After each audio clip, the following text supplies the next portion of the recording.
अक्सर आपने देखा होगा कि आप किसी ख़वातीन से मिलती हैं तो उनको देखकर ऐसा लगता है कि ये बहुत थकी-थकी सी लग रही हैं। उनको देख के ऐसा लगता है ना जाने कितने बरसों से ये बीमार पड़ी हैं। हालाँकि वो बीमार नहीं होती लेकिन उन्होंने अपनी अपीयरेंस ऐसी बनाई हुई होती है, ना तो वो ठीक से अपने घर के काम कर पाती हैं, ना अपने बच्चों को सँभाल पाती हैं, इवन वो अपना भी ख़्याल नहीं रख पाती।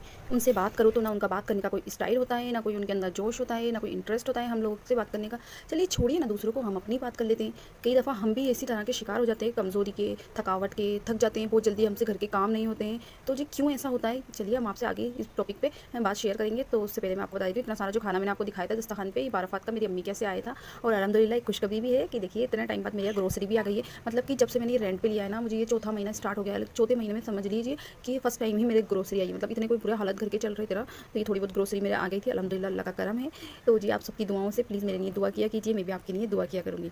चलिए तो बढ़ते हम अपने टॉपिक की जानिब, अपने वीडियो की जानिब। आज का हमारा वीडियो है, ख़वातीन सारा दिन लेज़ी क्यों रहती हैं? क्यों थकावट उनके उतरती नहीं है, उनके शरीर पे चढ़ी रहती है? चलिए तो इसकी कुछ वजहें हैं जो मैं आपके साथ शेयर करने लगी हूँ। पहली वजह ये है कि देर से सोना। जी हाँ, बिल्कुल, जब हम लोग देर से सोएँगे तो ज़ाहिर-सी बात है हम अपनी प्रॉपर नींद नहीं ले पाएँगे, जिसकी वजह से हम सारा दिन थकावट फ़ील करेंगे। क्योंकि हम जो लेडीज़ होते हैं हमें सुबह जल्दी उठना पड़ता है, अपने बच्चों का लंच बनाना पड़ता है, उनको सुबह टाइम पे स्कूल भेजना पड़ता है, हस्बैंड जी का लंच बनाना पड़ता है। तो फिर जब हम पूरी नींद लेके नहीं उठेंगे तो ज़ाहिर-सी बात है हम सारा दिन थका हुआ ही फ़ील करेंगे। तब हमसे कोई बात भी करना चाहेगा ना तो भी हम इतनी कोई थकान हमारे होगी कि हम किसी से बात करने में इंटरेस्ट भी नहीं आएगा। रिसर्च में पाया गया है कि 7 से 8 घंटे की प्रॉपर नींद हम लोगों को लेनी चाहिए। जब हम वो पूरी नींद नहीं लेते तो ज़ाहिर-सी बात है कि हमारी एनर्जी डाउन रहेगी। जिस तरह से बॉडी को खाने की ज़रूरत होती है, पानी की ज़रूरत होती है, उसी तरह बॉडी को रिलैक्स होने के लिए नींद की भी ज़रूरत होती है, दिमाग को भी नींद की ज़रूरत होती है। तो जी ज़रूर आप लोग प्रॉपर नींद किया कीजिए ताकि आप पुरसुकून उठा करें और अपने काम रूटीन से अच्छे तरीके से कर पाएँ। चलिए तो बढ़ते हैं अपने सेकंड पॉइंट की तरफ। सेकंड जो बात है वो है देर रात तक मोबाइल चलाना। जी बहुत सारी ख़वातीन होंगी वो ये कहेंगी कि हम तो टाइम पे अपने बिस्तर पे लेटते हैं, तो उससे कोई फ़र्क नहीं पड़ता। अगर आप टाइम से बिस्तर पे लेट रही हैं उसके बाद आप 1-1 2-2 घंटा मोबाइल स्क्रॉल कर रही हैं, मोबाइल देख रही हैं, तो ज़ाहिर-सी बात है फिर आप लेट ही सोएँगी।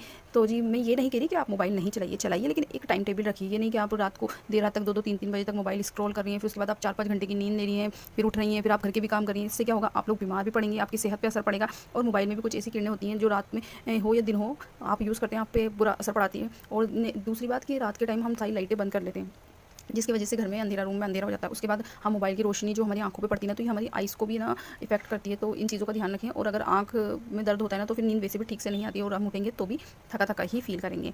चलिए तो थर्ड पॉइंट पे आती हूँ मैं आपके साथ। तीसरी बात ये है कि अपनी जो डाइट होती है ना उसका पूरा ख़्याल रखें। मतलब कि अब क्या खाना है, क्या नहीं खाना। आपको बहुत से लोगों को तो यही नहीं पता कि हमें डाइट क्या लेनी चाहिए। अगर आपको कोई, आप किसी बीमारी में मुब्तला, अल्लाह ना करे, किसी परेशानी में, किसी प्रॉब्लम है, तो आप अपने डॉक्टर से कंसल्ट करके उस हिसाब से अपनी मेडिसिन और डाइट बनवाइए डॉक्टर से। और अगर आप अल्हम्दुलिल्लाह हेल्दी हैं तो आप ये करिए कि अंडे खाइए, दूध पीजिए। 30 के बाद तो वैसे भी हम लोगों के बॉडी में कैल्शियम आयरन की कमी हो जाती है, तो इसको दूर करने के लिए आप अंडे ले